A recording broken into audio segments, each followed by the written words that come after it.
Visto essa exposição inicial, agora a gente vai fazer um exemplo usando Keras. Bom, então a gente vai dar agora o nosso primeiro exemplo relacionado a CNN. Como mencionado, a gente vai usar o Keras. Esse exemplo foi baseado no exemplo 5.3 do livro Deep Learning with Python, mas foi modificado bastante coisa, mas o esqueleto, digamos assim, do problema foi o mesmo, então a referência está posta aí. O que nós faremos então é inicialmente carregar o conjunto de dados do nosso dataset que está colocado dentro do Keras, que é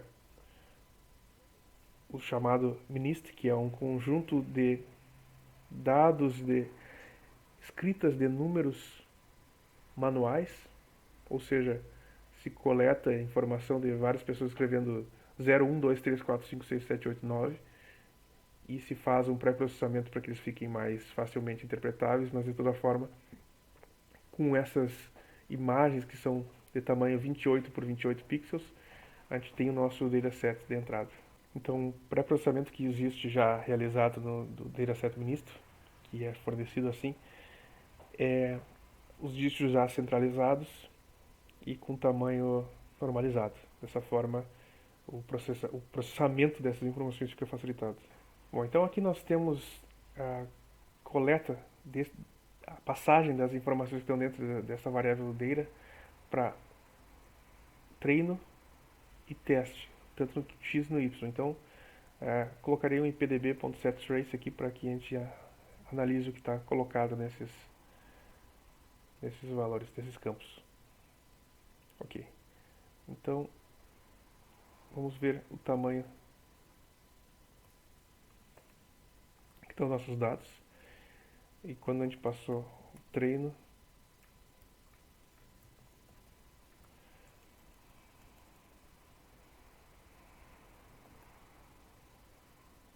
teste,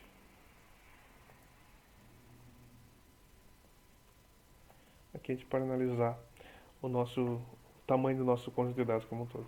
Então observem que nós temos 60.000 instâncias e nossas imagens são de 28 por 28 pixels. Para essas mesmas instâncias nós temos 60.000 respostas e a gente logo vai analisar o que são essas respostas. Para o teste nós temos 10.000 instâncias, 10.000 exemplos, com tamanho 28 por 28 também, da mesma forma que o nosso X. E na resposta nós temos 10.000 instâncias que vão ter só as respostas em si. Então, analisando inicialmente o que temos da resposta, a gente vê que é um array de NumPy, no qual para cada índice nós temos um valor, que vai ser o dígito, o label do dígito em questão. No caso aqui, no treinamento, o x com índice 0, depois a gente pode visualizar isso, a gente vai ter aqui o número 5, que está colocado através da representação da imagem que foi utilizada, no qual o voluntário escreveu o número 5. Então, se a gente olhar especificamente as dimensões desta variável que eu expus aqui, nós temos 28 por 28 pixels. E caso, só para deixar mais claro, então, eu analisar qual que é desta instância 0, a linha 0, que aparece todos os 28 valores da linha 0, ou quero especificamente da linha e coluna 00, e assim por diante. Posso analisar todo o conjunto de dados e ver linha a linha, aqui até encontrar as linhas onde existe algum valor diferente de 0. Então aqui já temos os valores diferentes de 0. Observando então que esses valores estão colocados entre 0 e 255. Ou seja, temos aqui um inteiro sem sinal de 8 bits. Vai ser interessante na sequência, para não trabalhar com esses valores como sendo inteiros, de 0 a 255, dividir os valores por 255 para ter valores entre 0 e 1, que são os mais apropriados para a gente usar dentro de uma rede neural. Então, aqui foi feita uma alteração no formato dos nossos dados de treinamento, no que diz respeito ao X, ou seja, a entrada, e eu coloquei aqui um comentário para vocês saberem o que está acontecendo exatamente. Então, inicialmente, se eu executar mais uma vez o código aqui e der um IPDB para ele trancar mais uma vez ali, nós veremos que train x shape dele, mais uma vez é 60.000 com 28 por 28. Ao passar isso para o treinamento através das redes convolucionais, apesar de eu ter uma camada apenas, eu preciso passá-lo como tendo uma dimensão extra para representar os canais. Ou seja, apesar de a profundidade aqui ser como sendo 1, eu tenho um canal apenas, é só uma imagem com em grayscale, né? No sentido que vai só de valor 0 para sendo o mais escuro, até 255 sendo o mais branco, e em escala de cinza até chegar aí. O que eu preciso fazer agora é explicitar que é uma dimensão apenas, no que diz respeito aos canais. E para isso, primeiro, converto esta tupla, que tem esses 3 campos. Lembrando que as tuplas em Python não permitem serem modificadas, por isso eu preciso converter para lista antes. Então, nesta linha, o que é realizado é converter este valor que está colocado como parênteses aqui para uma lista. E na lista eu posso fazer um append, que está colocado aqui, para adicionar esta dimensão extra. E agora eu tenho aqui um canal, ou profundidade igual a 1, sendo explicitado para passar para a nossa rede neural. Então é feito o reshape do nosso train X. Primeiro eu vou colocar só o shape original dele. Agora eu vou colocar esta linha que está colocada aqui. E vamos ver como fica o shape final dele. Lembrando que esse reshape ele não muda os dados, ele só rearranja eles. E agora está rearranjado de forma a explicitar essa uma dimensão final. E por fim é feito aquilo que nós mencionamos de converter os valores para entre 0 e 1. Ok. O mesmo processo é feito para o conjunto teste e continuamos agora o processo. Nós criamos aqui um one-hot encoder porque em vez de querermos uma saída entre 0 e 9 para indicar qual dígito foi escrito pelo usuário, é interessante nós termos aquela representação em qual o 0 é uma saída igual a 1 dentre 9 saídas possíveis, ou 10 saídas possíveis da nossa rede. Então, se eu tenho 10 números possíveis de serem classificados como tal, número 0, número 1, número 2, eu quero que, em vez de ter uma saída apenas com 10 possíveis campos de saída, 10 possíveis valores de saída, que eu tenha 10 saídas, e cada saída vai disparar apenas quando aquele número em questão estiver sendo acionado. Então, para deixar isso evidente, eu vou dar um IPDB neste ponto aqui. Então, vendo qual que é a saída original para uma delas, para um exemplo, eu tinha os 5, e agora com esse underline inc, que foi a variável que a gente criou a partir do one-hot encoder, eu tenho que o índice correspondente ao 5 que vai ter a saída igual a 1. Então, 0, 1, 2, 3, 4, 5. Então agora eu tenho para cada saída 10 possíveis valores que vão estar entre 0 e 1, não entre 0 e 9. Ok. Então, para não ficar com essas duas variáveis, agora eu atualizo a train y com esse valor do encoded e a mesma coisa para o teste. Bom, então aqui algumas variáveis vão ser interessantes para que a gente possa mais facilmente criar rede neural com as dimensões apropriadas. A primeira é saber qual é o tamanho ou qual é o formato das entradas. E a gente pode extrair isso a partir do nosso conjunto de dados, que diz respeito à entrada.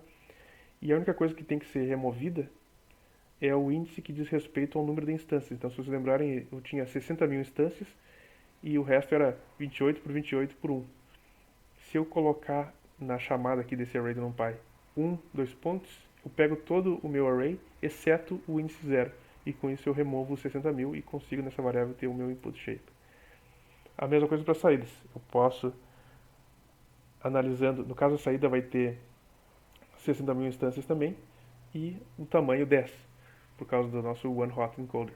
Então aqui a gente pega só a saída, esse é o número de saídas, como sendo o número de classes da nossa, para utilizar na nossa rede.